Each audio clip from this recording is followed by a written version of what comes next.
ସକାଳୁ ବାରିଆଡେ ବୁଲିବା ମୋର ଗୋଟେ ଭଲ ଅଭ୍ୟାସ। କଣ ପାଇଁ କହିଲେ, ଆଜି ଯେମିତି ସୁନ୍ଦର ଗୁଲଗୁଲିଆ ଗଛ ପାଚିଲା ସପୁରୀଟା ମୋ ଆଖିରେ ପଡିଲା।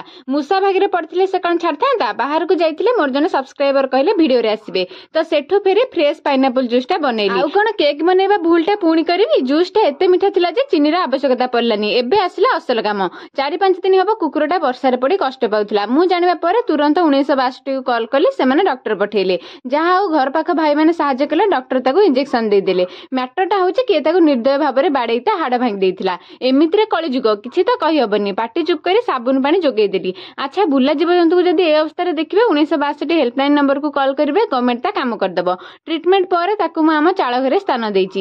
ରୁଟି ଦେଲି, 5 ଦିନ ହବ ଭୋକିଲା ଥିବାରୁ ଖାଇଦେଲା, କିନ୍ତୁ ବେକ ଉଠେଇ ପାରୁନଥିଲା। ମତେ ଲାଗୁନି ସେ ବଞ୍ଚିବ, କାରଣ ତାର ଖଣ୍ଡିଆ ହେଇ ପୋକ ଲାଗିବା ଷ୍ଟାର୍ଟ ହେଇଯାଇଥିଲା। ଛାଡ, ଭଗବାନଙ୍କ ଇଚ୍ଛା ଆଗରେ ଆମେ କିଛି ନୁହଁ। ଉପର ବେଳା ବର୍ଷା ପବନ ମାଡି ଆସିଲା। ଏ ପାଗରେ ବାର ମଜାକୁ କିଏ ବା ଭୁଲି ପାରିବ। ଖାଇଦେଇ ଲାଗି ପଡିଲି କଖାରୁ ଆଳୁ ପରଟା ବନେଇବାରେ। ଆମ ଘରେ ପ୍ରାୟତଃ ଆଳୁ ବଦଳରେ କଖାରୁ ପରଟା ବନେ, ଯୋଉଟା ମୋ ଦିଦି ଶିଖେଇକି ଯାଇଛି। ଜମା ବି ଲାଗିବନି କଖାରୁରେ ବନିଛି, ବହୁତ ଟେଷ୍ଟି ଆଉ ହେଲ୍ଦି ବି। କଖାରୁ ଯିଏ ଖାଉନଥିବ ତା ପାଇଁ ବେଷ୍ଟ ରେସିପି। ତା ସହ ଫାଷ୍ଟ ଟାଇମ ବାଦାମ ନଡିଆ ଚଟଣି ବନେଇଥିଲି। କଣ ଲାଗୁଥିଲା କିରେ, ଏକା 4ଟା ପରଟା ଖାଇ ଦେଇଛି।